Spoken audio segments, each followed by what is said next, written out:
आइए श्याम प्रेमियों, आज एक ऐसे भगत की कहानी सुनाते हैं जो अपने व्यापार में इतना लीन था कि उसे दिन दुनिया की कोई खबर नहीं थी। उसे सिर्फ पैसा पैसा और सिर्फ पैसे के बारे में चिंता थी। उसके घर वाले, उसके परिवार वाले सारे परेशान थे कि सेठ कभी कहीं नहीं जाता, सुबह से लेकर रात तक हर समय पैसे में ही लिपटा रहता है। बहुत दिनों से उसके इष्ट मित्र उसे कहते थे कि तुम हमारे साथ कहीं चलो, अपने बच्चों को लेकर चलो, लेकिन सेठ कहता इसके लिए काफी समय पड़ा है, अभी मुझे सिर्फ पैसा कमाना है। लेकिन एक दिन कुछ मित्रों ने बहुत जोर दिया कि 2 दिन की छुट्टियां हैं, हम खाटू श्याम जी के दरबार में जा रहे हैं, पूरे परिवार को साथ लेकर हमारे साथ चलो। और सेठ उनको ये बात मना नहीं कर पाया और बिना मन के वो उन परिवार वालों और इष्ट मित्रों के साथ खाटू के लिए रवाना हो गया। रास्ते भर वो अपने व्यापार की बातें करता रहा। उसे खाटू जाने की जरा भी इच्छा नहीं थी। लेकिन जब खाटू पहुंचा और बाबा श्याम के मंदिर में पहुंचा और जब बाबा से नजरें मिली, उसके होश उड़ गए। सेठ के परिवार वाले सारे दर्शन करके बाहर आ गए। वो सिर्फ 1 मिनट के लिए मंदिर में आया, लेकिन घंटों तक बाबा के दरबार में खड़ा रह गया। उसको होश नहीं रहा और वो बाबा की तरफ देखकर आंखें बंद करके आंसुओं की धार बहती रही और वो बाबा से मन ही मन बातें करता रहा। जब परिवार वालों ने उसे कहा कि अब चलना है, तो सेठ ने बाबा से कहा, प्रभु मुझे अब हर महीने 11 को अपने दरबार में बुलाओ। और ये कह करके वो बाबा के दरबार से वापस अपने घर को आ गया। 15 दिन बाद 11 आई। सेठ बहुत से लोगों को लेकर अपने साथ बाबा के दरबार में गया। ऐसे हर 11 को वो खाटू जाने लगे। लेकिन एक दिन जैसे ही वो सुबह 11 को घर से निकलने लगा, मुनीम ने कहा, सेठ जी कहाँ जा रहे हो? सेठ ने कहा, अरे मुनीम तुझे पता नहीं, आज 11 है, मुझे खाटू धाम जाना है। मुनीम ने कहा, सेठ जी आपको पता नहीं, आज बाहर के कुछ व्यापारी आने वाले हैं, लाखों का सौदा होने वाला है और वो व्यापारी आज रात को वापस इंडिया के बाहर चले जाएंगे। आपके पास तो मौका है, आप 11 की जगह मावस को खाटू चले जाना। सेठ के मन में ये आया कि हाँ, इसमें क्या फर्क पड़ता है, आज यहाँ व्यापार कर लेता हूँ, सौदा कर लेता हूँ, मैं खाटू मावस को चला जाऊँगा। और सेठ उस दिन खाटू नहीं जा पाया। 11 निकल गई, मावस आई, मावस को फिर कोई व्यापारी आ गया, उसके बाद फिर पूर्णिमा आई, फिर कोई व्यापारी आ गया और इसी तरह सेठ व्यापार में फिर उलझ गया। एक दिन रात को सेठ सोया तो उसके नींदों में उसे ऐसा आभास हुआ कि उसे कोई आवाज आ रही है और उसने बड़े ध्यान से सुना। उसे लगा खाटू वाले श्याम बाबा उसे कह रहे हैं, वाह रे सेठ, मैंने तो सोचा था कि मेरे दरबार में कोई बहुत बड़ा भूला भटका भगत आया है, लेकिन मुझे क्या पता था कि कोई भगत नहीं, एक सौदागर आया है और मुझसे सौदा करके चला गया। आज तू अपने घर में अपने व्यापार में खूब खुश है, तू वहीं पर खुश रहे। और ऐसा कहकर वो आवाज बंद हो गई। सेठ की आंखें खुली, उसके मन में ग्लानि हो गई। उसने सोचा कि मैं आज ही खाटू धाम जाऊंगा और वो जैसे ही खाटू के लिए निकला, रास्ते में एक्सीडेंट हो गया।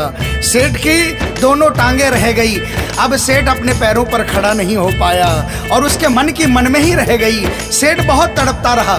एक दिन सेठ अपने घर के दरवाजे पर बैठा, आंसू बहा रहा कि मेरा बुलावा क्यों नहीं आ रहा, मैंने इतनी बड़ी गलती करी, मुझे बाबा के दरबार से इतनी दूरी क्यों हो गई। इतने में उसके घर के सामने से एक डाकिया निकला।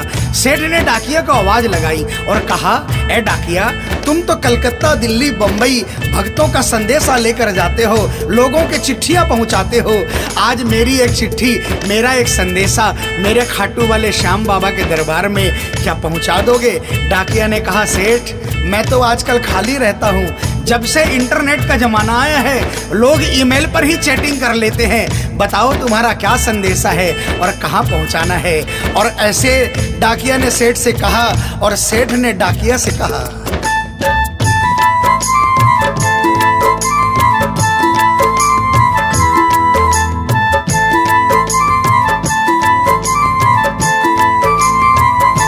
डाकिया जा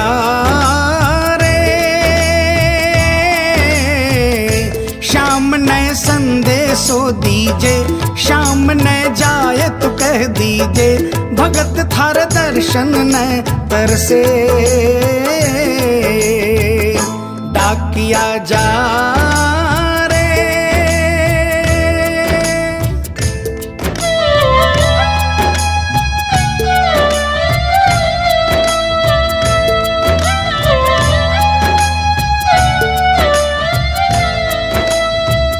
डाकिया ने कहा, सेठ आपका संदेशा तो मैं पहुंचा दूंगा, लेकिन मुझे ये तो बताओ कि आपका संदेशा पहुंचाना क्या है, जहां मुझे संदेशा पहुंचाना है वहां का ठिकाना क्या है। और डाकिया ने कहा,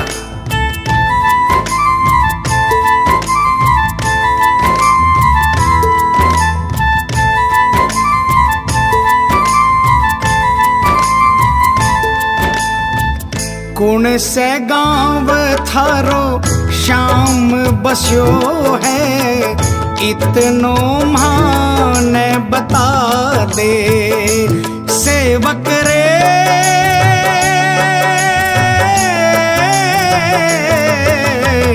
घर तेरे पास है कोई निशानी, माने तू दिखला दे।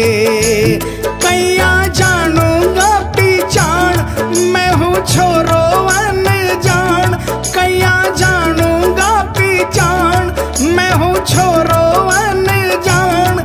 कैया शाम शु होसी मिलन, डाकिया जा रे।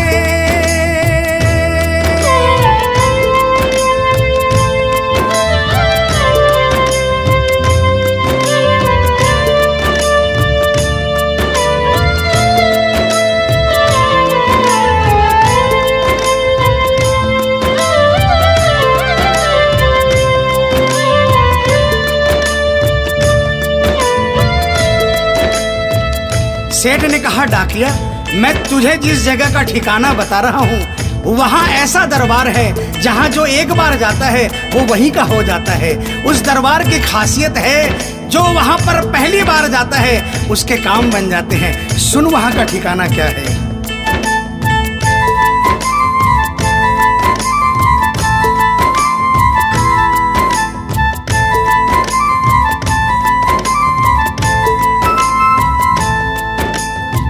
खाटू में है श्याम जी को मंदिर, शिखर ध्वजा लहरावे। डाकिया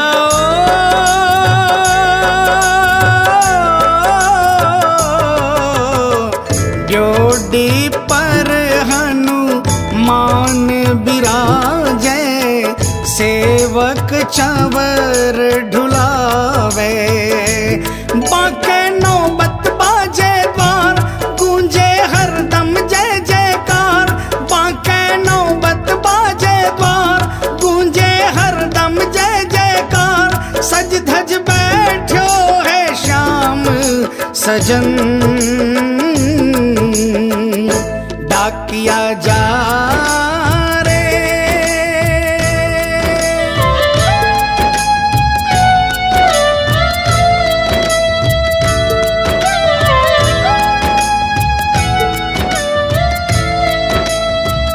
डाकिया सेठ जी के यहाँ से निकल जाता है और वो खाटू धाम के लिए प्रस्थान करता है।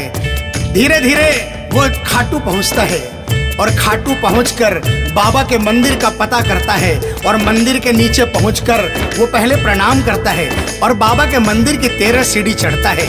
और वो बाबा के सामने पहुंचकर बाबा की तरफ नहीं देखता, पहले अपने झोले में से वो सेठ की चिट्ठी निकालता है और चिट्ठी निकाल के पढ़ने लगता है।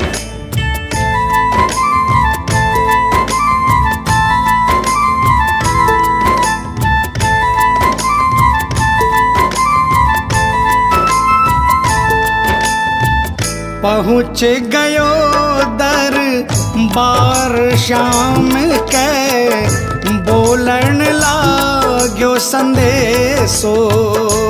बाबा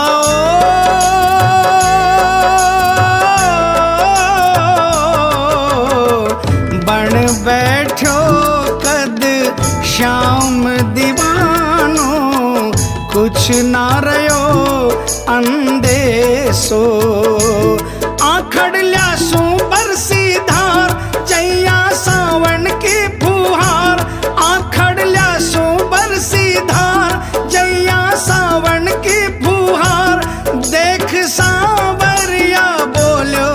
प्रिय वचन डाकिया जा रे।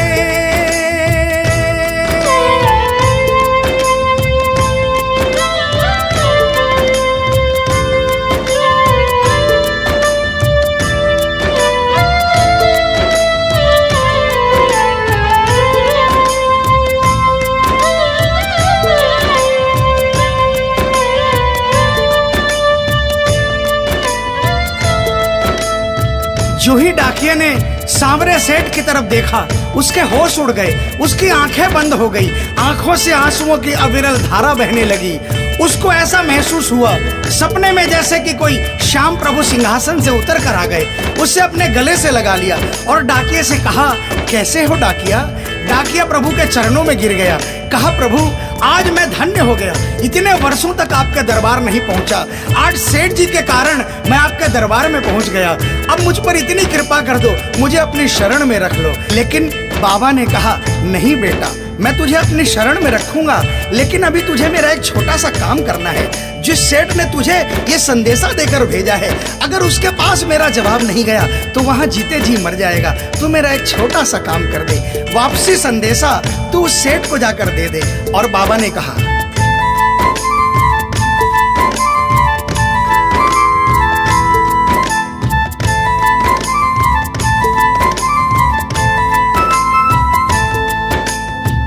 कह दीजिए तू जाए सेवक ने तेरो बुलावो आसी।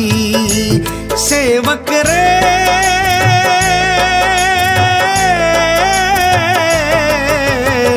सबकी आस पुराऊं तो तू कैया रह पासी। तेरी सारी जानू बात पूरी करशू मन की आस, तेरी सारी जानू बात पूरी करशू मन की आस। पर बढ़ा मेरे कानी कदम डाकिया जा रे। संदेशो सेवक ने दीजे, सेवकिया राह तेरी निरखे। संदेशो सेवक ने दीजे, सेवकिया राह तेरी निरखे। सेवक संदेश ने तरसे डाकिया जा रे।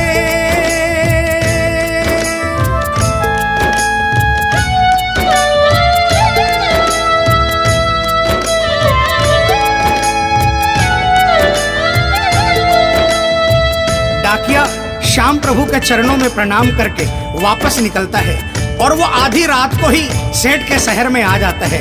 अब डाकिया को इतनी जल्दी थी कि उसने आधी रात नहीं देखी और उसने जाकर सेठ के दरवाजे की घंटी बजा दी। उस दिन सेठ के घर में कोई नहीं था, सेठ अकेला अपने बिस्तर पर पड़ा था। जैसे ही घंटी की आवाज आई उसको लगा कि बाबा का संदेशा आ गया, लेकिन सेठ मजबूर था। वो उठना चाहा लेकिन उठ नहीं पा रहा था। लेकिन अचानक उसने जोरदार जयकार लगाई, हारे के सहारे की। और जैसे ही आवाज आई सेठ के घर में करिश्मा हो गया। सेठ अपने पांव पर खड़ा हो गया, दौड़ कर गया और उसने जाकर दरवाजा खोला। सामने देखा डाकिया खड़ा है। सेठ डाकिया के चरणों में गिर गया और कहने लगा, डाकिया जल्दी बताओ मेरे बाबा ने क्या संदेशा भिजवाया है। और डाकिया ने चिट्ठी निकाली और बाबा के भगत की चिट्ठी का संदेशा निकालकर सेठ के हाथों में थमा दिया। सेठ ने जैसे ही चिट्ठी देखी वो झूम झूम कर नाच नाच कर गाने लगा, आ आ आ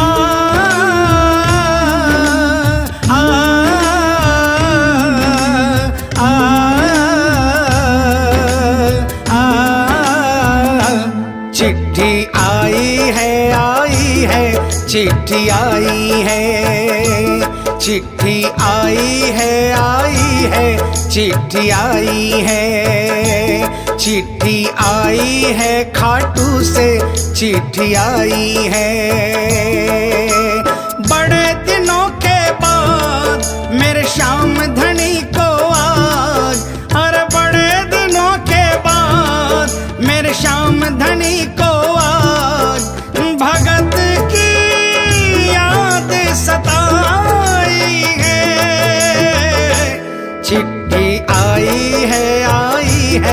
चिट्ठी आई है, ओ चिट्ठी आई है, चिट्ठी आई है। सेठ ने वो चिट्ठी वापस डाकिया को थमा दी और कहा, डाकिया आप तो स्वयं बाबा से मिलकर आए हो, इसलिए बाबा का संदेशा अपने मुखारबिंद से मुझे सुनाओ।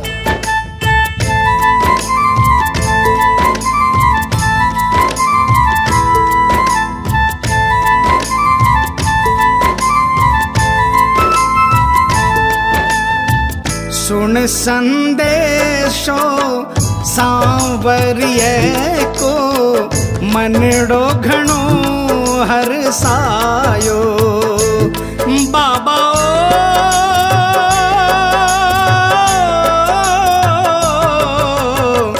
बंध गया पाँव में घूघरिया सा, मन को मोरियो गायो। श्याम बड़ो दिलदार, हो जाओ लेवन ने तैयार। मारो श्याम बड़ो दिलदार, हो जाओ लेवन ने तैयार। महिमा गावे है कमल किशन, क्या किया जा। आप सभी श्याम प्रेमियों से जो कभी खाटू नहीं गए, जिन्होंने बाबा का नाम सुना है और जिन्होंने नहीं सुना, उन सबसे निवेदन, जो कभी खाटू नहीं गए वो एक बार हमारे बाबा श्याम के दरबार में पहुंचिए। ये वो दरबार है जहां हारे हुए को जीत मिलती है, जहां लोग हार कर आते हैं लेकिन हार कर वापस नहीं जाते, जहां हर हारे का सहारा होता है, चाहे कैसा भी कोई क्यों ना आता हो। बाबा श्याम हर आने वाले को गले लगाता है, उसको काम पूर्ण करता है और उसे खुशहाल करके अपने घर को भेजता है। बोल खाटू नरेश की, बोल हारे के सहारे की।